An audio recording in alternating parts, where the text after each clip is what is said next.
Bonjour. Une question très importante pour la débattre, c'est la question de la différence entre langue et langage. Bien, langage et langue. Bon, est-ce que le langage est inné ou bien acquis? Vous allez répondre directement que le langage est acquis. Il est acquis. La langue, est-ce qu'elle est acquis ou bien innée? Vous allez répondre que la langue, elle est acquis. Hein? Elle n'est pas innée. Très bien. Bon, dans le cas de la langue, c'est-à-dire la langue dialectale et la seconde langue ou bien langue étrangère. Le cas par exemple de l'arabe dialectal et la langue française, bien l'anglais, etc., qui sont considérées comme des langues étrangères ou bien des langues secondes. Dans ce cas-là, bon, on doit bien démontrer par rapport à la théorie de inné et acquis. On a une langue dialectale, par exemple l'arabe, Berja. Elle est acquise ou bien innée? Vous allez me dire, elle est acquise. Tout à fait d'accord. Langue étrangère, acquise ou innée? Vous allez me répondre, elle est acquise, monsieur. Très bien. Bon. Maintenant, par rapport à l'exercice de cette langue, c'est-à-dire la pratique de cette langue, par rapport à deux phénomènes. On a des individus, je dirais, par rapport à la langue, ce sont des individus qu'on on les place dans la catégorie A. Et la deuxième, je dirais, catégorie, ou bien des individus, sont des individus où je les qualifie, ou bien je vais les mettre dans la case B, les natifs, entre parenthèses. Maintenant, on pose la question. Bon, restons sur la langue dialectale. Est-ce que, par rapport à un natif, ou bien un non-natif, elle est acquise ou bien innée? Vous allez me répondre, elle est reste toujours innée, acquise, pardon. Et par rapport au natif, sa langue, c'est-à-dire, bon, je vais juste, pour ne pas vous fourvoyer avec moi, restons sur le même concept, mais dans la langue, par rapport au natif et non-natif. Un non-natif, sa langue maternelle, par exemple le français, c'est un dialecte, n'est-ce pas? Elle est considérée comme deuxième langue? Non. Elle est considérée comme deuxième langue par rapport à d'autres, par rapport à nous par exemple. Maintenant on pose la question. Un natif, lorsqu'il parle sa langue, est-ce qu'il réfléchit? La réflexion elle est toujours présente, mais il ne va pas former direct, il va pas former, il va exercer la langue d'une façon instinctive, n'est-ce pas? La même chose comme l'arabe dialectal. Chez nous, Derja, on parle cette formule de Derja d'une façon, je dirais, instinctive. Hein? On réfléchit, lorsqu'il sujet, il a besoin de réflexion ou bien d'argument. À part ça, on répond directement. Alors, ici, c'est une grande preuve que cette langue, le dialecte, soit français par rapport au français natif, soit l'arabe par rapport au natif arabe, il n'est pas acquise, il est inné.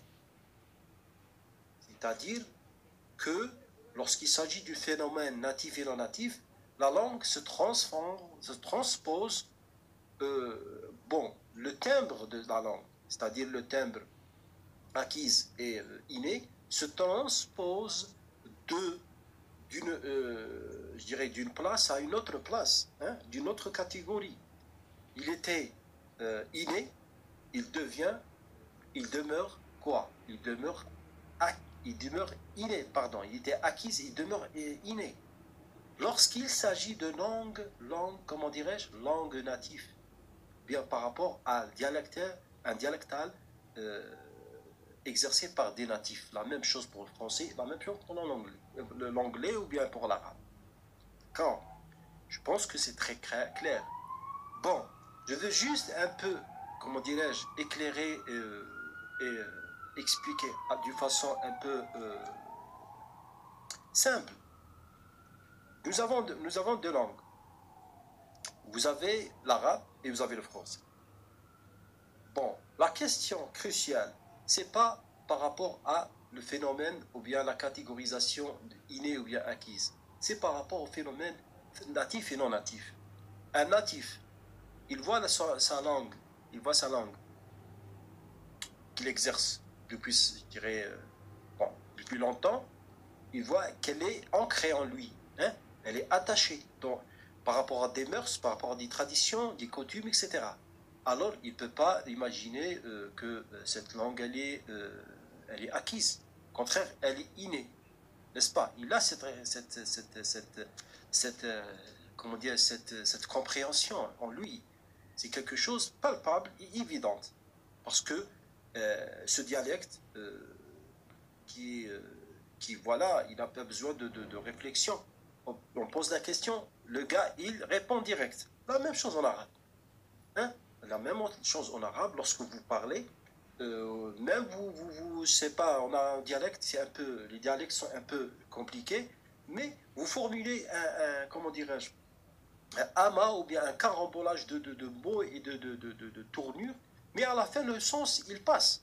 Hein, par exemple, vous lui dites, vous répondez à quelqu'un, vous lui dites là-bas, radis, mais le son se passe. Le son se passe.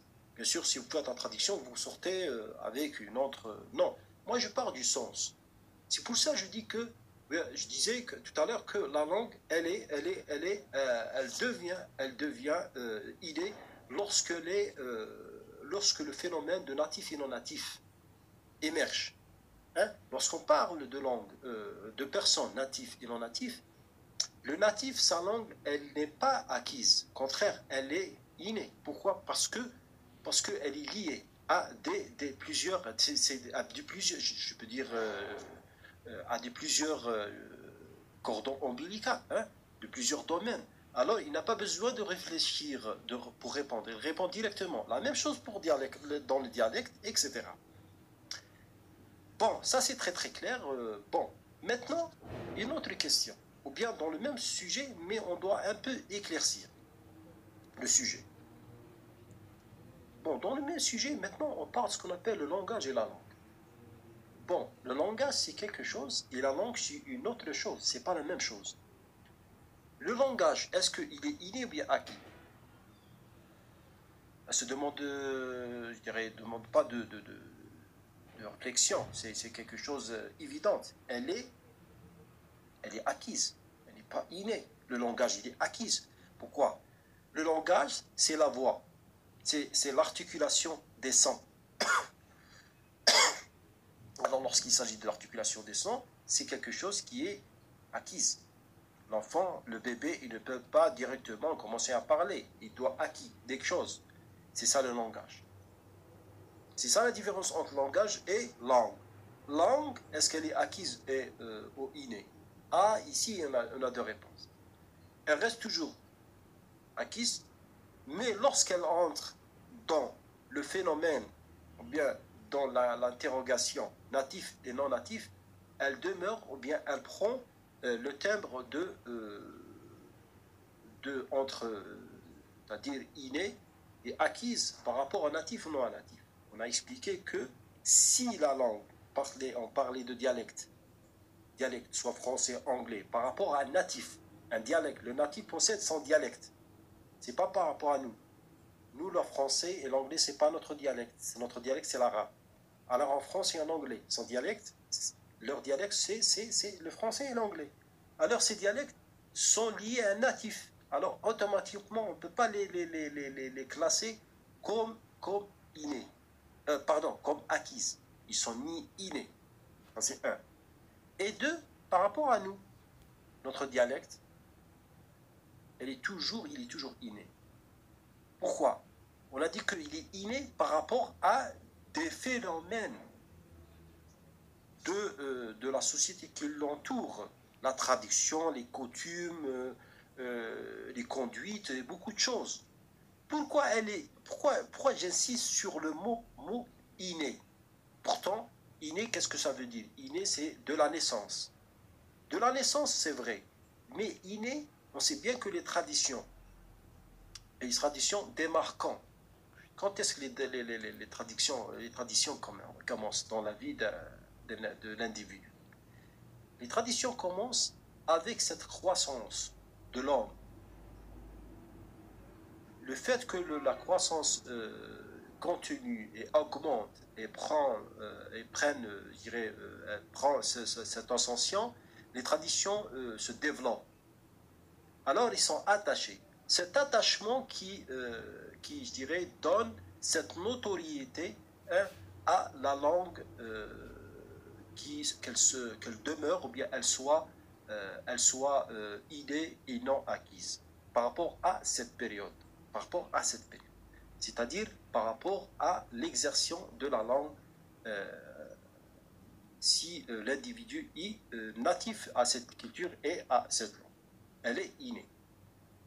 Mais si on dénude, bien si on enlève cette tradition, et bien sûr, l'individu, il n'a pas d'argument comme ça. Alors, même s'il est natif à cette langue, ce dialecte, elle reste toujours acquise. Parce qu'il n'y a pas d'autre phénomène comment dirais-je, qui la comble, qui la rend, bien qui lui donne une autre dimension pour devenir ou bien demeurer inné. Voilà. Je pense que c'est très très clair et c'est très très important lorsqu'il s'agit de langue, langage, natif et non natif. Pourquoi? Parce que ces questions sont très très proposées, ou bien débattues chez les étudiants de langue, et il attache tout au début. Parce que je pense que cette argumentation, moi j'appellerais ça une argumentation, pour ne pas dire philosophique, c'est une argumentation scientifique où je me base essentiellement sur le natif et le non natif. Parce que ce n'est pas normal que pour une langue étrangère, pour un non-natif, doit être, je dirais, exercé parfaitement. Ça, c'est ce qui m'a vraiment suscité en moi cette interrogation. Et voilà. C'est-à-dire que on ne peut pas, même si vous arrivez à se perfectionner dans une langue étrangère, mais vous n'arrivez pas à un niveau d'un natif. Un natif, c'est toute une vie, c'est toute une histoire, et votre langue démarre juste à la moitié de votre vie, si on peut dire, parce que, bon, la majorité, la langue étrangère, elle est enseignée c'est-à-dire enseignée, lorsqu'on dit enseigner, c'est-à-dire enseigner par rapport à des programmes académiques, c'est-à-dire professionnels, ou bien se spécialiser dans la langue lorsqu'on est en université, c'est-à-dire de l'âge de 17 ans, 15-17 ans, hein, si vous avez eu votre bac.